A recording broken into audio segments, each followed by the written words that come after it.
Thank you. This is our IEP, Basics and Beyond training. I'm going to start with screen sharing. And on your screen, you should see the sections of the IEP. I will not read them again, but they are listed here, and we will be going through each of these as we talk about IEPs this evening.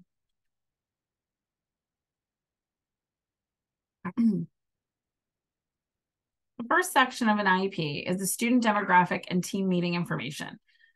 This is that part of the IEP where hopefully they give it to you and they ask you, Mom, Dad, check over this. Does this look right to you? Is all the student information correct? It'll be name, birth date, address, contact information. It's a time to take a minute and make sure that your email address is correct, that the phone number that you have listed as your contact information is correct. It will list the meeting date for the IEP. It will list the date of implementation, meaning when is the IEP going to go into effect, and the duration of services. Usually that's 1 year, but it could be less if you're having a meeting like halfway through the year as an update point. Then in that case, it would usually use your anniversary date as the duration of services. Any revisions to the IEP that occurred without a meeting are listed in the student demographic section. So that's, let's say you have a student who's working on a particular goal, they've mastered it, maybe they're reading passages at 85% accuracy at the 3rd grade level. The teacher might call you and say, hey, little Johnny has mastered his goal with reading comprehension on the 3rd grade level. I'd like it to bump it up to the 4th grade level. Are you okay with that? You say, yeah, that sounds great. Makes perfect sense. Let's do that. You don't necessarily bring a whole team together to do that. You just make the revision. The school will typically send you an email or something to sign that says you made the revision. But then when you come back to meet, that will be listed on the IEP as a revision that was made without a meeting. That'll be listed in the demographic section.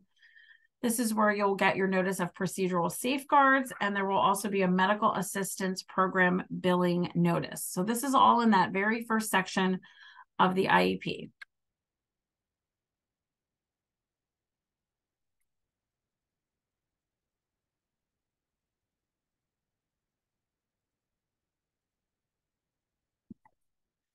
The members of the IEP team: parents or guardian. A regular education teacher should be present at all IEP team meetings unless you excuse them. If your child is receiving any instruction in general education, or if they may be in the future. A special education teacher, a local education agency representative. This can be a principal. It can be a special ed supervisor, a special education consultant, a special education director. Basically, the LEA representative is somebody who can commit resources. The LEA representative needs to be a decision maker, somebody who can come to the meeting and say, yes, we can do this. Yes, we have the support. I can make the contact to make sure your child receives it. So this person is important because they have the ability to commit resources to the child's IEP. A person who can interpret evaluation results. So if you're talking about a recent evaluation, there's usually a school psychologist who is present to go over the results. If there's been a speech evaluation, it would be a speech pathologist, occupational therapy, physical therapy, depending on what results need to be interpreted. The student, when appropriate, at the age of 14, a student is expected to be invited to their IEP meeting and to attend if possible. But students sometimes will come when they're younger than 14, if it's appropriate and if your student wants to participate. And related service providers when their areas of expertise are discussed. So again, related service providers could be the speech pathologist, the occupational therapist, a physical therapist. If you are going to have one of those or more of those areas talked about at your IEP meeting, then those providers should be present at the meeting. And others that are requested by the parent or guardian. So that could be an advocate. I'm at the ARC. One of the things that I do very often is attend IEP meetings to support families when there might be some type of uncertainty about the outcome of of a team meeting. You might want to take your neighbor, a family member, just somebody to have extra support, because a lot of times the team meetings can feel, IEP team meetings can feel like there's a whole room full of people on one side, and then there you are as a parent on the other. So you are welcome to invite anyone that you choose as a support for you at the IEP. All right, procedural safeguards notice. I have the link here for the procedural safeguards notice. And if you are interested in receiving the PowerPoint or the links that are contained in it, you can just let me know in the chat. And I'm happy to send these out. This is the link to the procedural safeguards notice. This is important, and it is something that will be offered to you at every IEP meeting. Sometimes it's a booklet. We used to have the booklet attached to my bulletin board here. That's why I was looking, but it can be a booklet, it can just be a packet of information. It includes a list of all of your rights as a parent, and what you should do if you disagree with an IEP team's determination. I have it linked here in the PowerPoint. And like I said, I'm happy to send you that link so that you can access your procedural safeguards, but your school should be offering them to you at every IEP meeting. A lot of times they kind of make light of it. Like they'll say, oh, you probably have 100 of these. I've heard you can probably wallpaper your bedroom with these, but these are very important because they do outline for you all of your rights as a parent through the IEP process. And when a school offers them to you, they will ask you to either sign that you received them or sign, yes, they offered them to me, but I decided not to take them because I do have a collection at home, and so I declined this time. But that's something that will be offered at every meeting. The medical assistance billing program billing notice is, again, right in that very first section of the IEP. And this is important because a lot of times families are confused about what this means. Families must provide consent before the school district can access the child or parent's public or private insurance for the first time. What this does is allow schools to access a special fund operated and through the state, through medical assistance for therapies like speech therapy, occupational therapy, physical therapy, audiology services, vision therapy services. It's a special fund that does not impact your child's ability to use their benefits outside of school. So sometimes parents are concerned, oh, if I sign this and let the school bill medical assistance, my child won't be able to get outpatient services. That is not accurate. It will not decrease your available coverage at any point. It's not considered double dipping. It's a completely different fund. It is through medical assistance, but not through the same fund that funds private insurances. So it will not cause you any decrease in benefits. It will not put you at risk or your child at risk for accessing community-based services such as waivers. And a school can't require you to apply for these benefits, but it does help them by giving them access to additional funds to support your student. So again, that's right there in the first part of the IEP.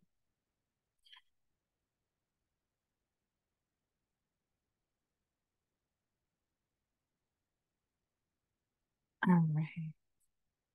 Special considerations. The IEP team must consider all of these questions before developing an IEP. And again, you've probably heard them before, and in some cases, IEP teams can go over them pretty quickly. The first question is the student blind or visually impaired? And there are some examples here of exactly what that means when they ask, is a student blind or visually impaired? So this would be a considerable visual impairment that impacts their ability to learn. It's not just, does your child, wear glasses?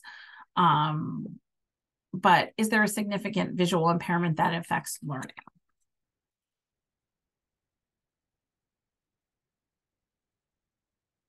Sometimes my arrow is working and sometimes it's not. I apologize. Is the student deaf or hard of hearing? And again, if the answer is yes, then some things to consider would be, what's the student's typical mode of communication? Does the student need an interpreter? Are there opportunities for the student to communicate with their general education population? Is there opportunity for direct instruction in the student's preferred method of language or preferred method of communication? Is there an assistive technology need? What mode of communication is used at home? So these are all considerations that would be discussed by the IEP team if a student is deaf or hard of hearing. Does the student have communication needs? Now, again, these are questions that are at the beginning of an IEP that typically you'll go through pretty quickly. But if there's a chance that one of these questions does apply to your learner, I suggest that you slow down and take a moment to make sure that it's being fully considered. What's the student's typical mode of communication? Is the student understood by others, especially with unfamiliar communication partners? So if you have a child and you can understand what they say most of the time, that's great, but consider, do other people who don't know my child, are they able to understand my child? What opportunities exist to foster communication skills with others? So if you have a student who has limited verbal skills, are they still having opportunities to be with their peers who are talking, who have higher levels of verbal skills? Do the student's communication skills impact learning? Does a student require assistive technology? And what kind of communication is used at home? So if you have a student who has a speech device that they're using at home, are they also using that at school? Or vice versa, if they're using a speech device at school, but they're not sending it home for you to use at home, well, that would be something that you definitely would want to discuss at the IEP team meeting. Does the student need assistive technology devices and or services?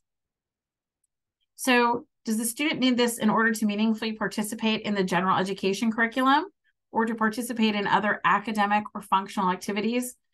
Does a student need assistive technology to access print material or auditory information? For example, if your student isn't a very strong reader, could they do they need access to audiobooks in order to be able to access the lessons? Do they need AT for written communication or computer access? For example, if they're not strong with handwriting, can they use speech to text? Can they type? Does the student need technology for augmentative and alternative communication? Those are AAC devices. In our house, we call that a talker. I do have a son who uses a talker to communicate. And do they need assistive technology devices or services to participate in state and local assessments? I want you to think carefully before you answer no to this question, because a lot of times I see families checking the no box. No, if they don't need something obvious like a talker, they check the no box. Well, consider the fact that our students have all kinds of technology available to them. And sometimes an IEP team's answer will be, well, sure, they can use OneNote to take notes for them, but all students have access to that. So it's not really assistive technology in the IEP sense. But if your student really depends on that in order to be able to access their education, to be able to follow along, to be able to keep up with the lessons, then you should be checking the box and saying, yes, we do need assistive technology. Yes, my student does need to type. Yes, my student does need to use talk to text. Yes, my student does need to listen to audiobooks because their reading comprehension is an area where they struggle. So there are a lot of things that can be considered assistive technology under the special consideration questions.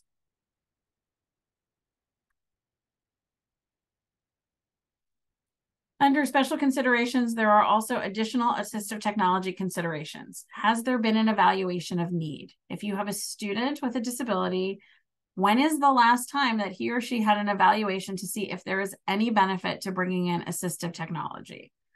Is there assistance needed for purchasing, for leasing, for acquiring the device? Schools have folks trained in the ability to be able to help families get access to assistive technology. Do they need assistance selecting, designing, fitting, customizing, and adapting? Lancaster Lebanon IU13 has something called a TAC team. They're the technical assistance folks.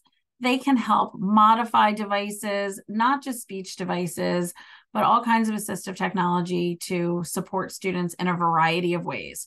So if you think that there's a possibility that assistive technology could benefit your student, ask for an assistive technology evaluation and make sure they're reaching out to IU13 for those supports. And if a student is using assistive technology, you want to make sure that those supports are available in all settings, right? So not just when your student is in the special education classroom, but when they are in the general education classroom, when they go to gym for PE class, when they're on the playground for recess, do they have access to take that technology to help them in extracurricular activities?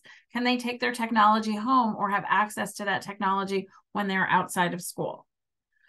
And other things to consider are training and technical assistance. And this is for the student, for the family, and for any of the professionals working with the student. If your child has access to technology at school, they should be trained in how to use it. But you also, as a parent, can be trained by school personnel on how to use your child and to help your child use that technology. The next question at the beginning of the IEP is, does the student have limited English proficiency?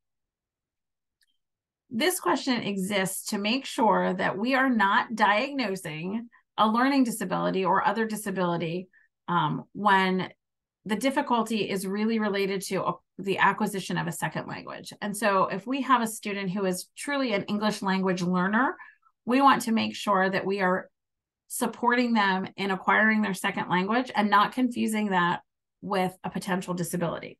And so you take a look at what's the first language the student learned to speak, what languages are spoken in the home.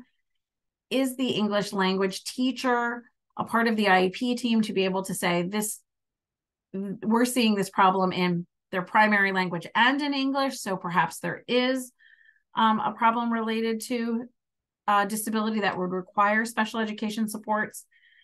And again, considering how are these supports going to be delivered across all settings, and also a plan for what language will be used to communicate with parents and family if the student is not primarily English speaking. Another question, again, right at the beginning of the IEP, does the student exhibit behaviors that impede his or her learning or that of others? So a lot of students have behavioral problems. I mean, you probably could go into a classroom and find all kinds of behaviors that are popping up, whether students have disabilities or not. But this is really about behaviors that affect a student's ability to learn or are disruptive enough that they cause other students to have difficulty learning when the child's in the classroom. So have there been informal strategies that just haven't worked? Do assessments indicate that the behavior is really a result in deficits in communication or deficits in academic skills, right? Kids who are acting up in math class because they simply don't know how to do the work because they're struggling with a learning disability in math. Has the student lost access to instructional time due to in-school disciplinary referrals or suspension from school? So these are the things to consider when you're deciding whether or not to check the box yes or no to the question, does the student exhibit behaviors that impede his or her learning or that of others? Has the student's behavior contributed to the consideration of a more restrictive placement? This is important to keep in mind, not just in this section of the IEP, but throughout. Behavior is something that often impacts a student's ability to learn and to be successful in school. However, we need to make sure that we're understanding the function of that behavior, and we'll talk about that again a little bit later. And also, if we are considering moving a student to a more restrictive educational placement because of their behavior, we need to make sure that we have had a good assessment to determine the function of the behavior, and also that there's a positive behavior support plan in place to help the student. And we're not just simply jumping right to, let's take them out of the class and put them somewhere else without actually getting to the bottom of what the behavior, what's causing the behavior and how we can best address it. All right, that is the first section of the IEP. And I know it's a section that we sometimes rush through in our meetings when we have IEP meetings, but there's a lot of really important stuff in there. Before I go to section 2, I just wanted to see if anybody had any questions.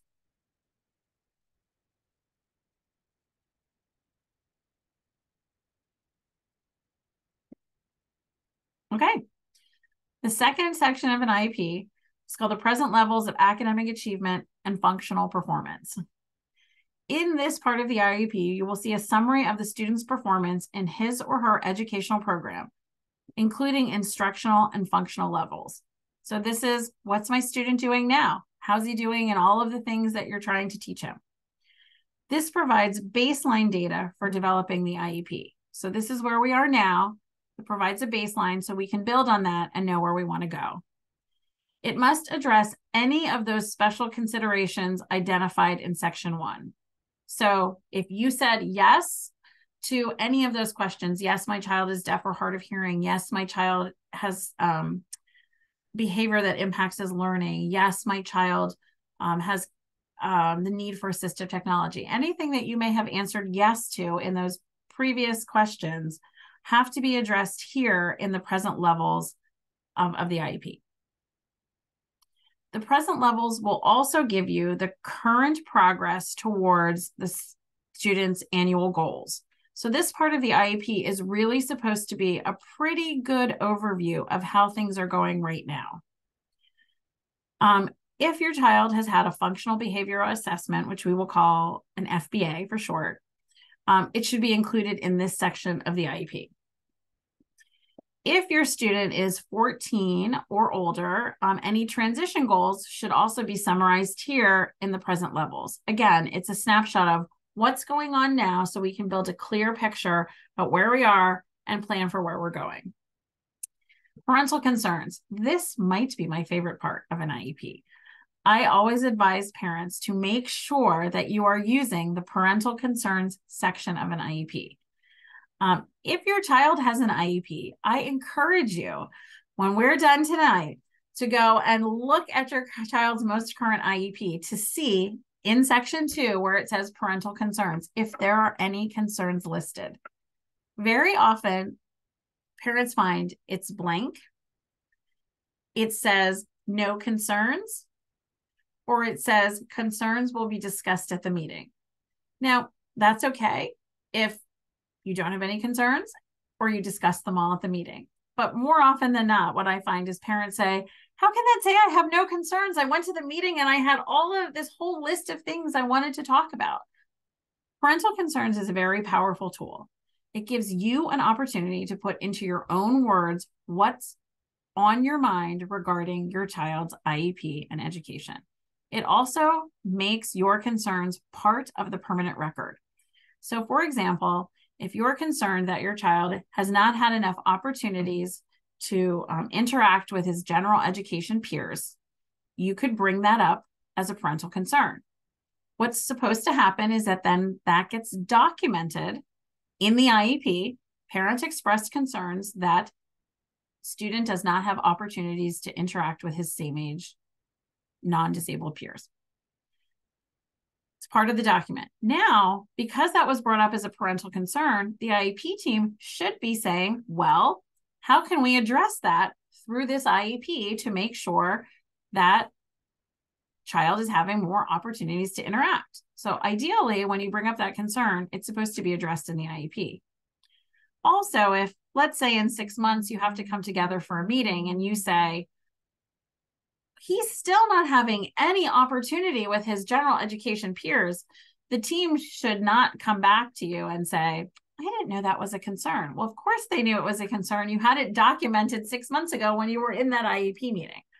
So it does serve as a record for the things that are important to you and to make sure that they get acted upon, and also to serve as a reference when you say, listen, we've been talking about this for 6 months or a year, and I'm still not seeing any changes. So it's a good point of reference in the future, should there be a problem trying to come to a solution that everybody agrees on. So definitely take a look. Are your parental concerns listed? What I do personally, because I'm also a parent and I have children with IEPs, I draft my parental concerns myself in my own words, and I send them to the special education teacher that drafts the IEP, and I ask them, please list my parental concerns unredacted in the section of in the appropriate section of the IEP. I like the concerns to be in my words and not a summary of what the teacher takes down in the meeting, but you can do whatever, whatever you prefer. If you would just like them to make a summary of the concerns and ask them to add that, that would be fine. Or you can ask them to put them in your own words. Also in the present levels of academic achievement are statements about the student's involvement and progress with the general education curriculum. So if your child is having opportunities to access the general education curriculum, and they should be having those opportunities, it would be listed here in the present levels. Present levels also contains another really important part of an IEP called strengths and needs. This is the part where they talk about what a child's strengths are and what their needs are. One of my favorite stories about this particular part of the IEP is I was working with a particular family, and the student was getting an IEP for the first time. And the team met, and the team leader said, some of students' strengths are, and gave a pretty nice list, and then moved on. About two sentences into the next part that the special ed consultant was going through, the parent stopped and said, "I'm sorry, could I interrupt you for just a minute?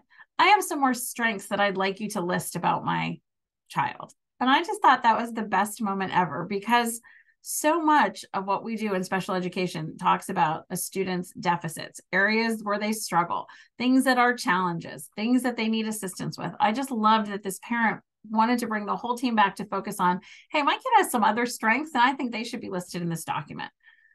So take a few minutes, when you're preparing for an IEP meeting, and really think about, what are my child's strengths and what do I think the IEP team needs to know about my child? The needs of the students that are identified in the present levels of an IEP are also very important, because if it's identified in the present levels, it needs to be addressed in the IEP. So once the team identifies a need, it's the IEP team's job to then make sure those needs are appropriately addressed throughout the document.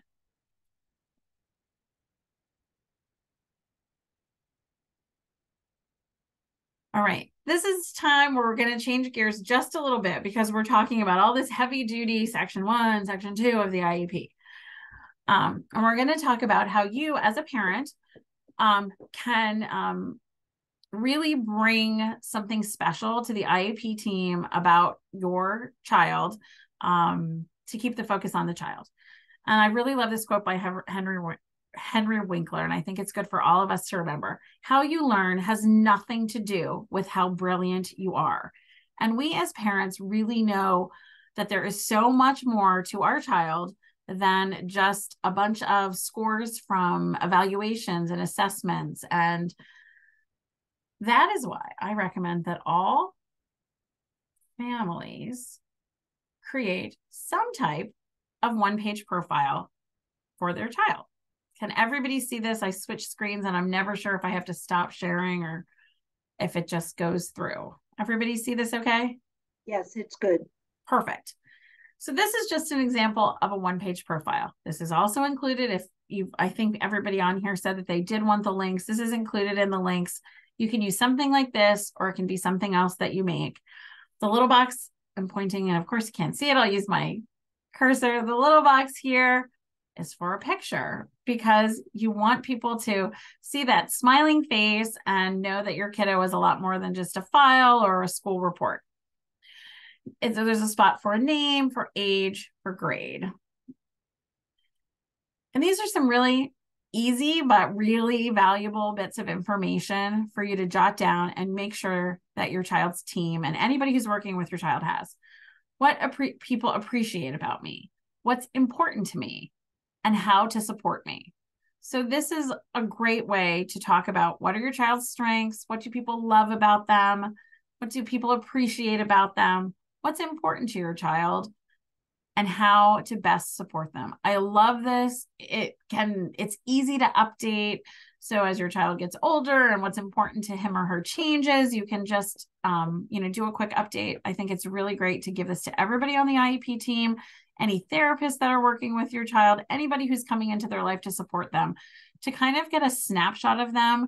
That's something that comes from family and not just from a bunch of evaluation reports and tests and things like that. All right, let's see if I can magically go back to, there we go. All right. You're good. Awesome. All right, that covers section 2 of the IEP. Any questions on that before we move into transition?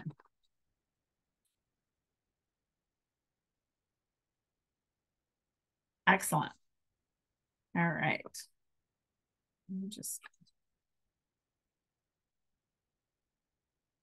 All right, transition services. Transition services must begin no later than the first IEP that will be in effect when the student turns 14. So when we talk about transition services, we are talking about the very big transition from school age services to adult services, graduation and moving on into independent living. In Pennsylvania, we start transition at age 14. Federal law requires that transition begin at 16, but in Pennsylvania, our law actually requires us to start it a bit earlier, which I think is great. You can never, never, never start planning too early for transition. An IEP must contain appropriate measurable post-secondary goals related to training, education, employment, and independent living where appropriate. Now, I say where appropriate because there are students who have IEPs for speech needs or maybe even physical therapy needs. There are times when independent living is not really a concern because our student has skills pretty typical to their peers in terms of their ability to live independently. So sometimes independent living is not addressed in an IEP because it simply isn't a concern. An IEP should contain a specific course of study, it's supposed to be study, of study in content areas that are intended to assist the student in reaching post-secondary goals. So any course that a child is taking that is intended to help them with life after high school should be listed here specifically. They don't want generalizations. They don't want you to put things like college prep or technical. They want very specific things. For example, one of my sons who has an IEP is taking a class this year called Personal Finance and Literacy. Oh boy, is that a fun class. But it's a really important class, and obviously it's related to transition from high school because personal finance and literacy is something that's really important. Sometimes students are taking food science classes. Sometimes they are taking classes related to money management on a more basic level than personal finance and literacy. Maybe they're working on building counting money skills. Maybe they're working on learning to read appropriate community signs to be able to navigate themselves in the community, to find exits and restrooms. It really depends on the level of your student, but anything that is specifically focused on life after high school should be listed here. Interagency responsibilities should be listed here. So if there is an outside agency that you are working with or should be working with, they are listed here. And some examples of that are the Office of Vocational Rehabilitation, which is OVR, Lancaster or Lebanon County or your local county if you're not from here, Office of Behavioral Health Disability Services. Sometimes it's called Mental Health Intellectual Disability. Each county has its own office for that, and sometimes their names are slightly different, but they are basically the county offices responsible for supporting individuals with disabilities throughout the lifespan. And any other agencies really that are listed here. It could be a community social worker who's involved with a community health plan, something like that. Any other agency that's going to be supporting the individual after high school would be listed here under transition services.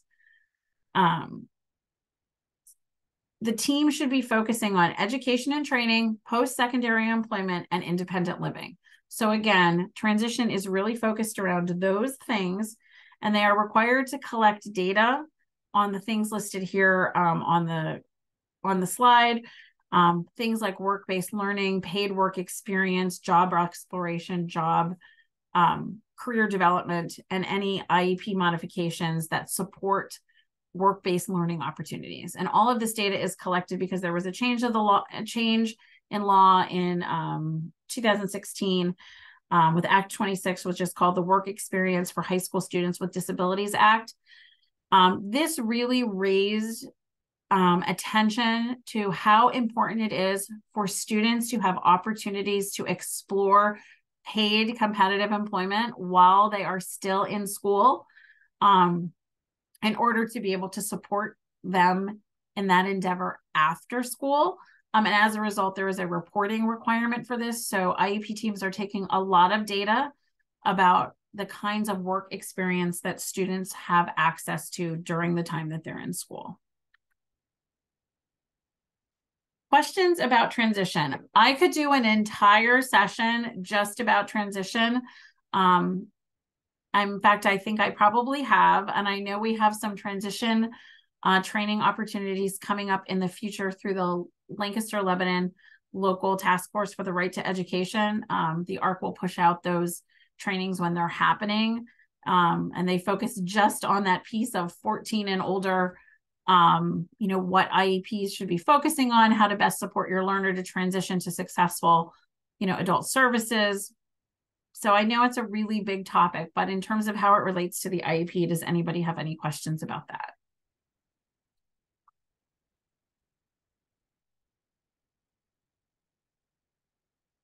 Okay, great. Participation, the next section of the IEP is all about participation in state and local assessments. This is where you will see the section about what accommodations are going to be provided to my student if they have to take state or local assessments. In this section of the IEP, it will tell you what grade levels these assessments are conducted in. Most of you, well, I shouldn't say, but many of you have likely heard of PSSAs, Pennsylvania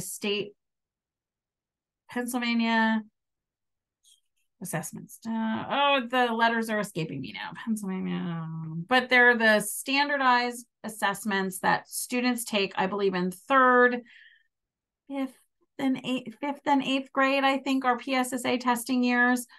In the high school, students take Keystone exams, which you may have heard of. So those are the kind of state level assessments that they're talking about.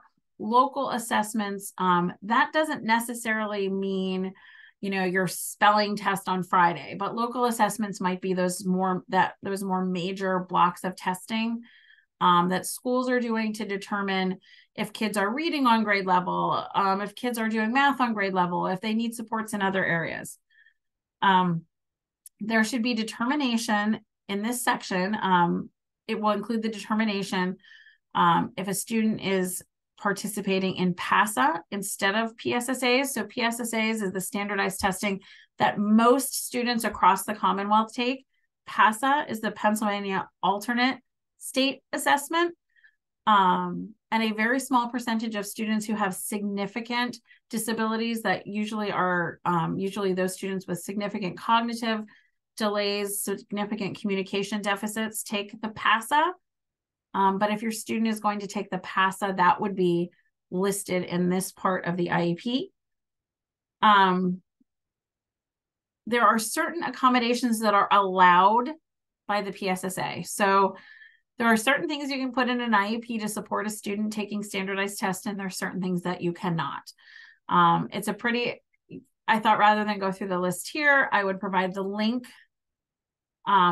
for those allowable accommodations for PSSAs. And then the link below that is the criteria for determining if a student is eligible to take PASA instead of the PSSA. Because there are very specific criteria that a student must meet in order to be eligible to take the PASA. And it is a very small amount of our students. So all of the information about how to qualify, how to make that determination related to PASA is on the link. All right, I think this is where we start to really get into the meat and potatoes of an IEP. Not that all of those things aren't important, and it really is a good thing to understand what all of those pages are about.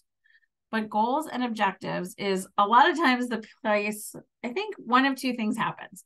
One, it's the place everybody wants to flip to in the IEP and see, well, what are the goals? What are we working on? And two, sometimes it's the part of the IEP where by the time we finally get to the goals and objectives, we've already been in the meeting for 45 minutes and we only have 15 more minutes and we have to quickly rush through them. And so that's kind of unfortunate because it really is an important part of an IEP. So the Individuals with Disabilities Education Improvement Act, which most of the time you'll hear referred to as IDEA, and the Every Student Succeeds Act, which is ESSA, mandates that students, including those with disabilities, must have access to the general education curriculum. So I'm going to repeat that. Must have access to the general education curriculum. Not might, not may, not can if they are able to do this, this, this, and this.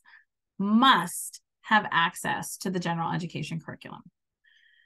The curriculum for students eligible for the PASA, so that's that Pennsylvania Alternative State Assessment, should be aligned with grade level standards and alternate eligible content. So if you have a student who has a higher level of need and is eligible for PASA, they should still be having educational opportunities that are aligned to what's called alternative eligible content. So it doesn't mean that they aren't studying anything related to the general education curriculum. It means that curriculum is modified to support our learners with highest level of need. All goals, both academic and functional, must be specific and measurable. And they should describe what reasonable expectations can be accomplished in a 12-month period. So when you come together and you write that goal, what you are saying is, in the next year from now, 12 months from now, so if we're meeting in November, next November, it's reasonable to expect that my students should be able to do the following, and then list it. So you are looking at, what do we hope to accomplish within a year? Annual goals are required for areas that are directly affected by the student's disability. So goals should be related to a student's needs based on their disability. Every IEP should describe how progress will be measured and when progress will be reported. So in this section, section 5, where the goals are, it should tell you, this is how often we're checking for progress, and this is how often we're reporting progress. And that's important. Like, do you want to see, I've seen this in IEPs, progress will be checked 3 times per year. That's all? You're really only going to check to see that we're making progress 3 times a year? I understand you might report the progress 3 times per year if you have trimester report cards, but you're really only going to assess that that's when we're making how we're making progress. So it's important to take a look there and make sure you're comfortable with how often they're going to be checking in to make sure that your student is learning what they're supposed to be learning. Short-term objectives or benchmarks are required for students who take an alternate assessment, such as the PASA. So if you have one of those learners with a high level of need, each goal will have what's called short-term objectives. That, so instead of saying, well, not instead of, but in addition to saying, in a year, this student will identify all 26 upper and lowercase letters. But because it's a learner with complex needs who's eligible to take the PASA, the alternative state assessment, we're going to provide benchmarks, which says at the end of the first trimester, the student's going to identify all lowercase letters.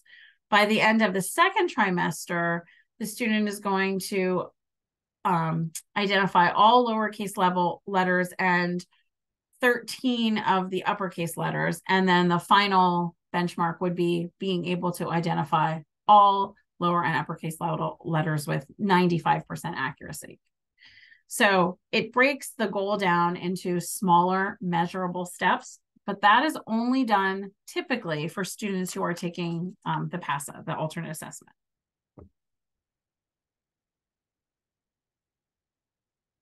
All right. Before we go into related services, I'll pause and see if there are questions about goals and objectives. And I'm also going to get a little sip of my water because I've been doing a lot of talking.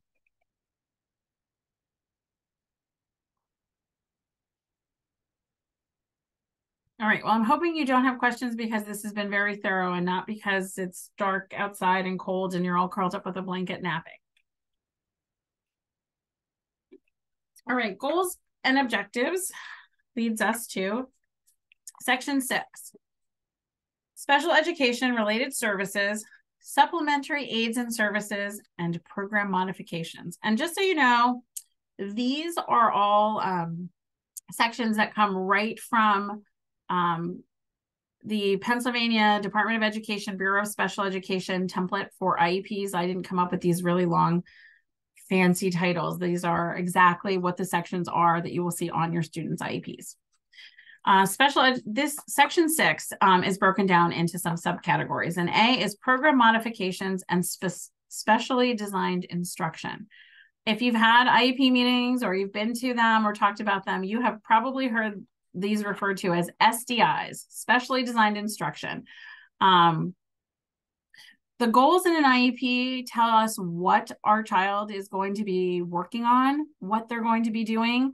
These specially designed instructions tell us how they're going to do it and how they're going to be supported so that they can reach those goals.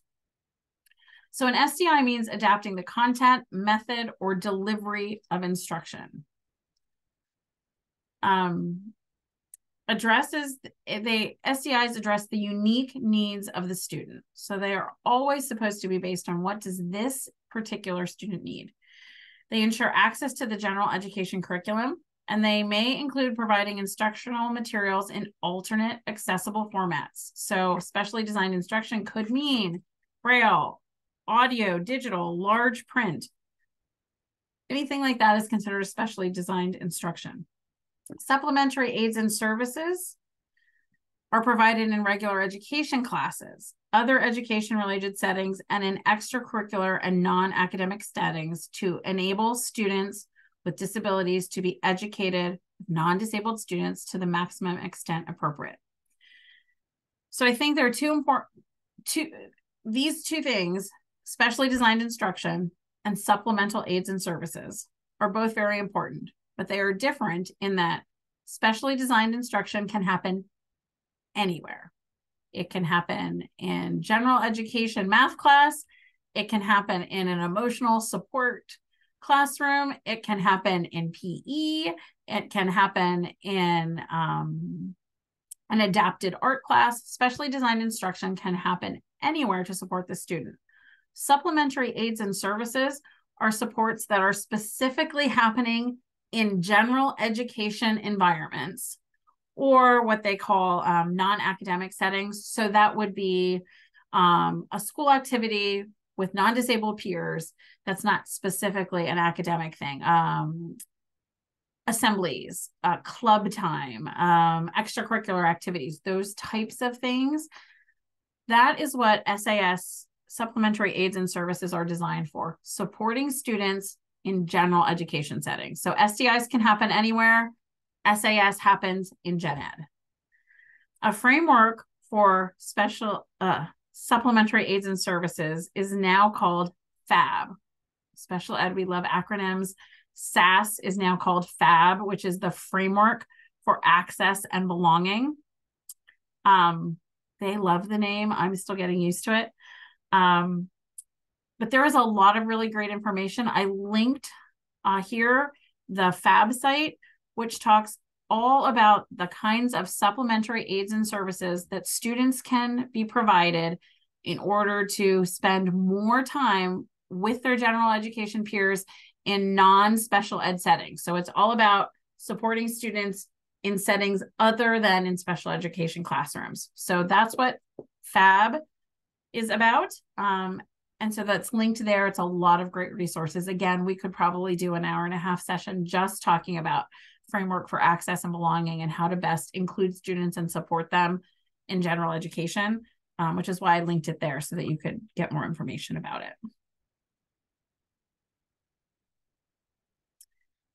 Part B of Section 6 of the IEP is related services. This is where you will see things like transportation.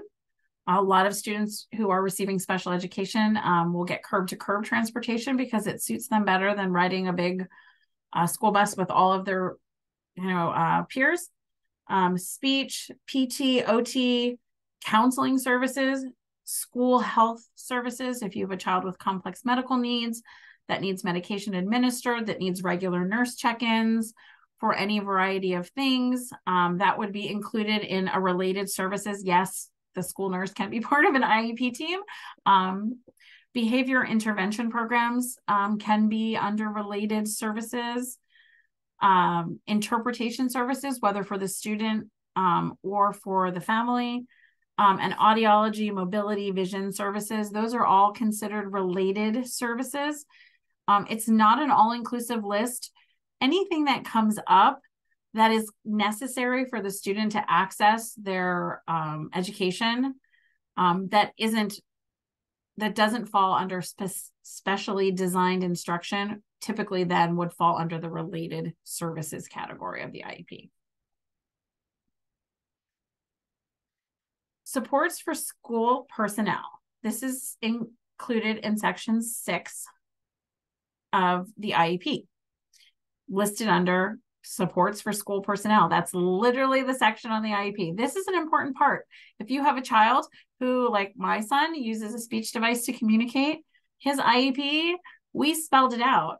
His teacher needs to go and be trained in LAMP. LAMP's the particular program that he uses to communicate. We needed to make sure that there was at least one paraprofessional trained in LAMP, because if you have people working with your student and they don't understand the way they communicate, they're not going to have effective communication partners. So something like that can be listed in an IEP. If your child uses special equipment, whether it's for mobility, for feeding support,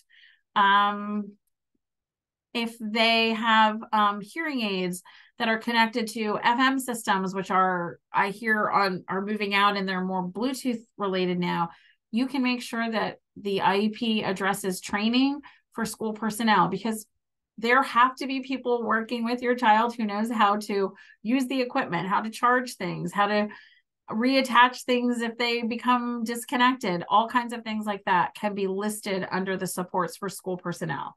Assistive technology training. Continuing education is listed here as well. So you will see some general things listed here, like every paraeducator has to have 20 hours of continuing education credits, or 20 hours of continuing education training provided by the school district. Those are the kinds of things that you will typically see in an IEP under supports for school personnel, but that's not all that should be there. If there are trainings specific to your student that would benefit the team, his or her team, whether it's related to communication or behavior or feeding or whatever it is, it should be listed under supports for school personnel. I skipped D, and you might notice, C, I went to E. D is all about gifted supports, and I decided not to go into gifted supports tonight because, one, it can be kind of time consuming, and two, I was going to focus on things related to special education services only tonight.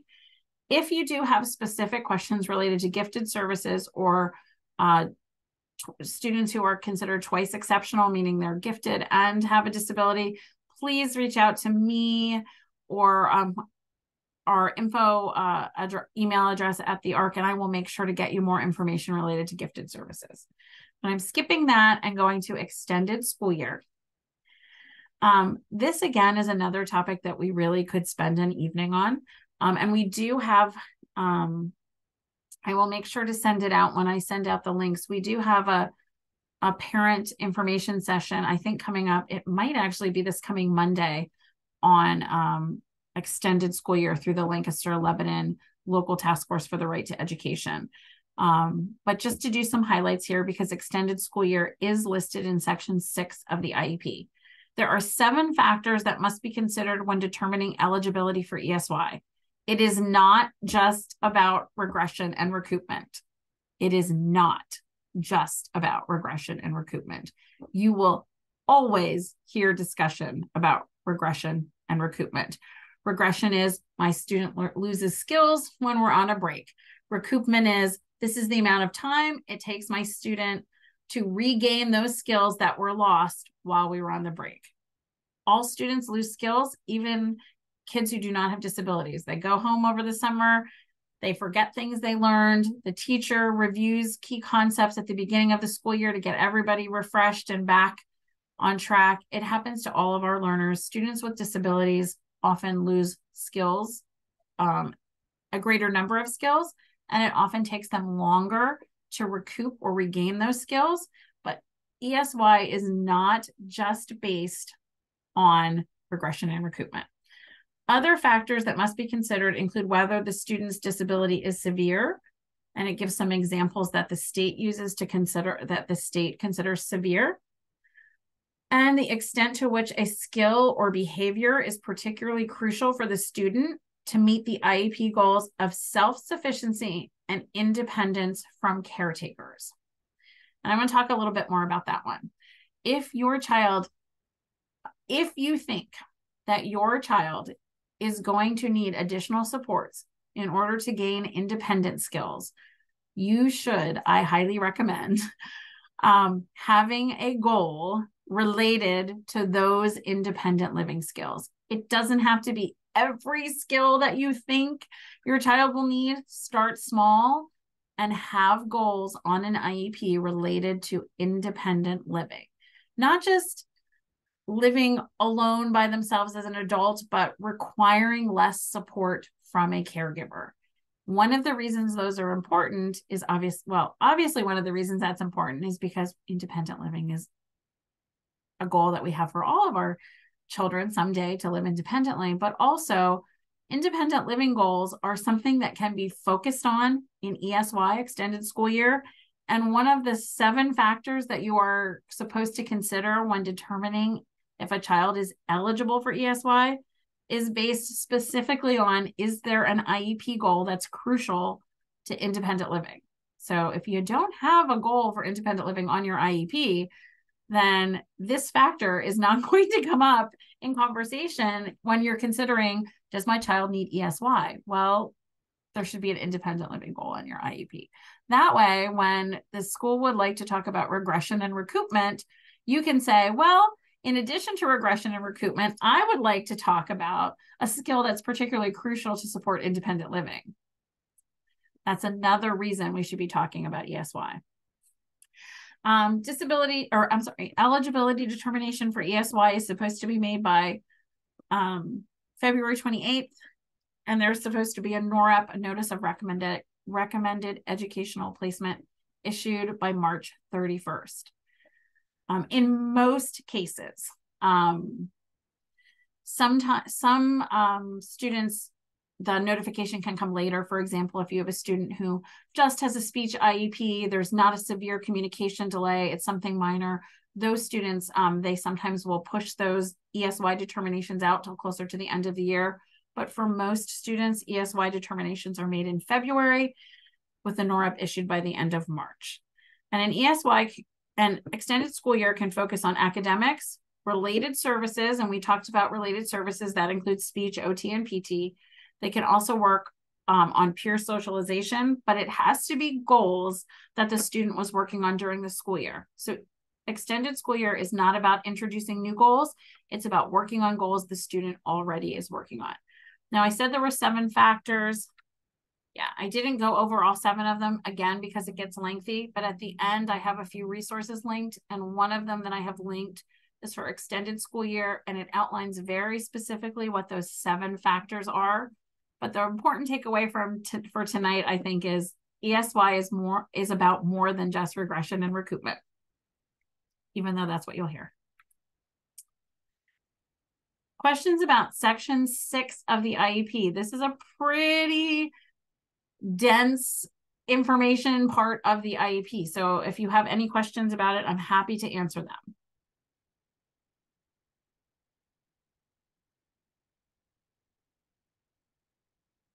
Okay. I'm going to go with thorough as opposed to napping, and we'll go to section 7, which is educational placement. I think it's important as a starting point for educational placement to say, special education is a service, not a place. It's not a location. So placement in IEP language does not necessarily refer to a location, although obviously that's part of the conversation, right? Where is this class Where is this school? Where is the building that this is going to happen? But educational placement refers to more than just a location. It refers to services. And students, by law, must be educated with their non-disabled peers to the maximum extent appropriate. That is what we call least restrictive environment. And you will hear least restrictive environment or LRE in most conversations that you have regarding students with disabilities receiving special education. It is all about having access to general education curriculum with their non-disabled peers. That is the least restrictive environment. And a student's parent must be part of any group that makes decisions about the educational placement of their child. I do get phone calls where parents say to me, the school called and they're moving my child to X location. Okay, well, let's refer back to Section 7 of the IEP and educational placement and remind the IEP team that a parent is always, always, always, always part of that discussion. Schools should not be telling you where your student is going to be going. They should be discussing with you and getting your input on what is the appropriate placement. The IEP team must give adequate consideration to placement of the student in the general education classroom with supplementary aids and services. And we talked about supplementary aids and services in the last section, SAS. Those are supports that happen in general education. IEP teams are expected to discuss if this child was in general education, are there appropriate supports that we could bring in to that classroom to help this child be successful? Sometimes the answer is yes, these are the supports that we can bring in that will do that. Sometimes the answer is no, we need to do this in a different location with in a different environment that will help the student be successful. It's not to say that students sometimes don't, it's not to say that students don't need to go to another location sometimes. A learning support classroom that's down the hall from their regular class, and a completely different building that offers a program that's ideal for a student to be successful, and outside of district placement. Sometimes those things are appropriate and necessary to support a student, but it should not be the starting point. They should always consider, if the child is in general education, are there appropriate supplementary aids and services that could help this child to succeed right here where they are.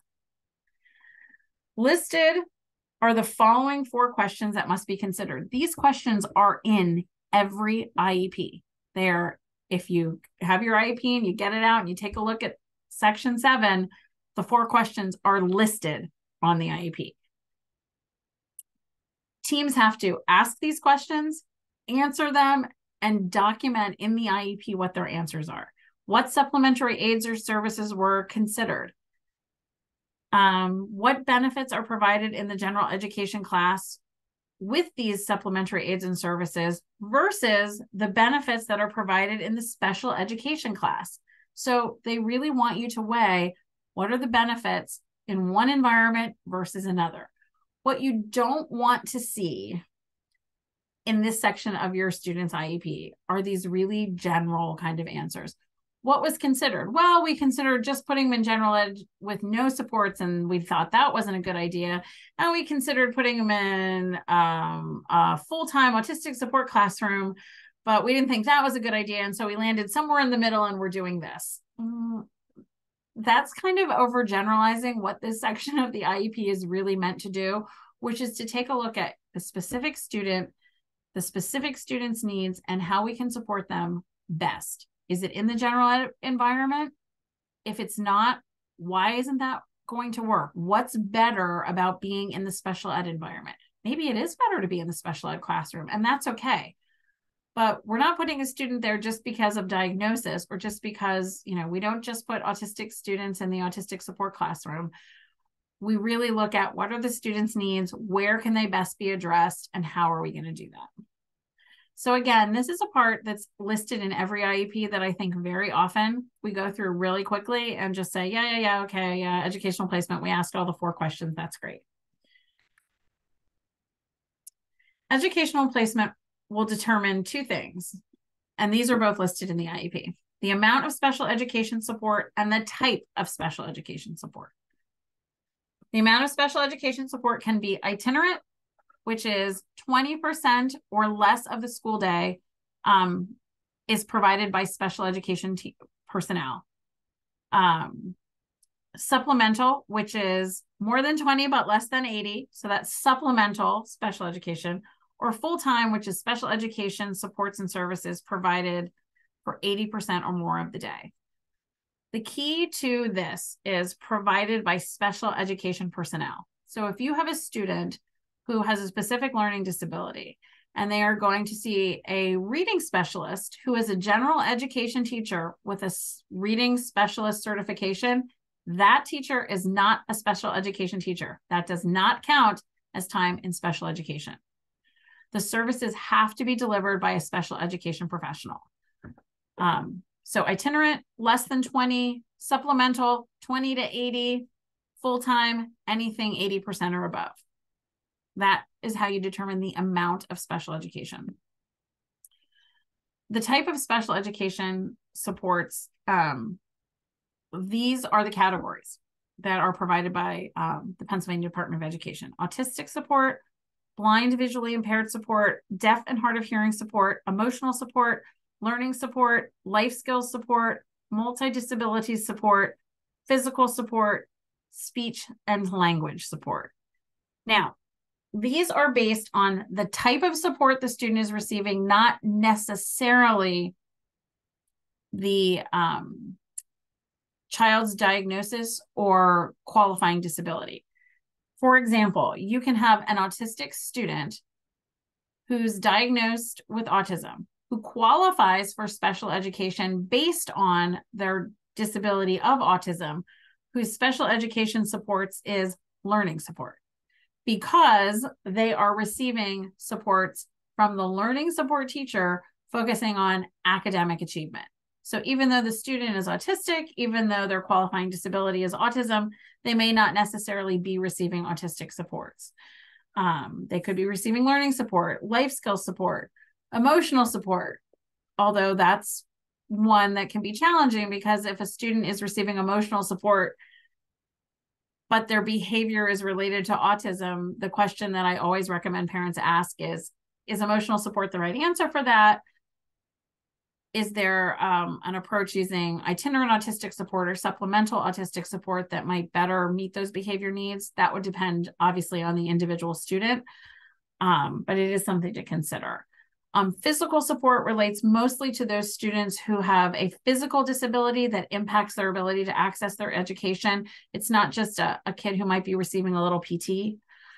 Students can receive more than one type of special education support. So you could have a child who's having autistic support, learning support, speech and language support. Sometimes deaf, hard of hearing supports are at, it doesn't have to be one, or there can be multiple.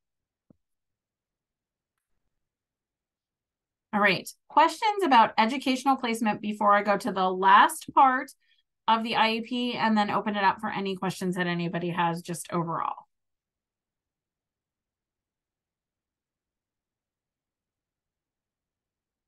All righty.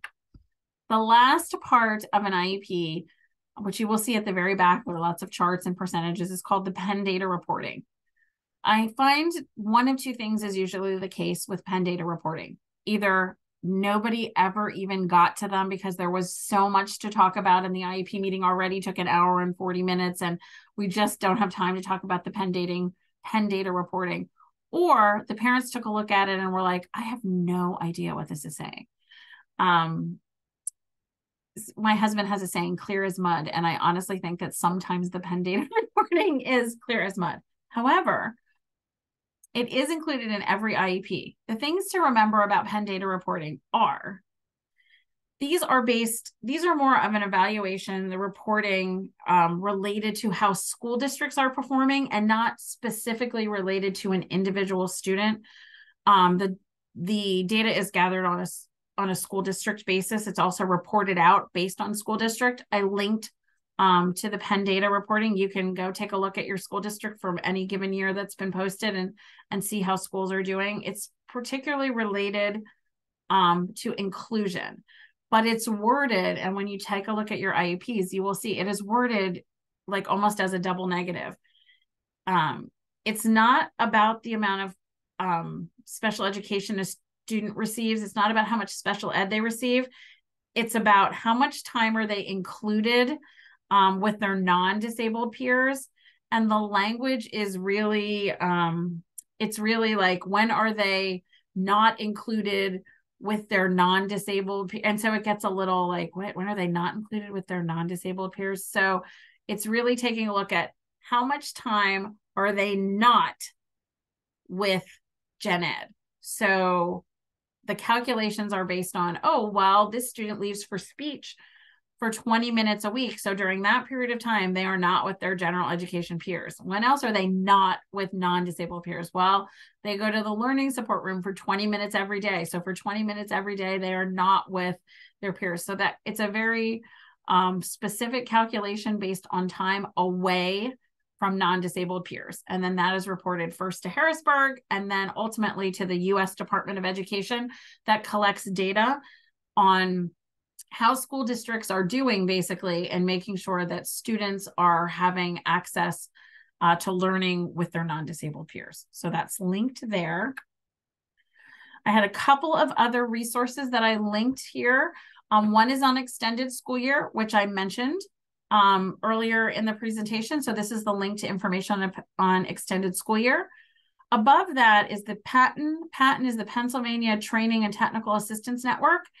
PATN has a lot of great resources. If you haven't checked out their website, I highly recommend it. But this is a link to PATN's annotated IEP. Most of the information that I talked about tonight is included in PATN's annotated form of the IEP. You can download it, you can print it.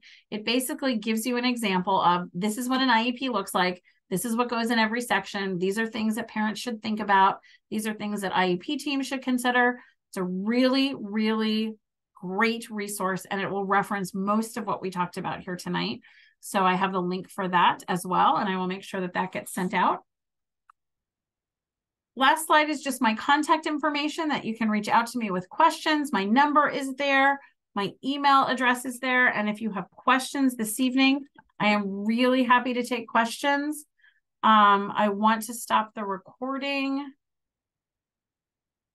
I wanted to keep my contact information up for a second, but let me do this.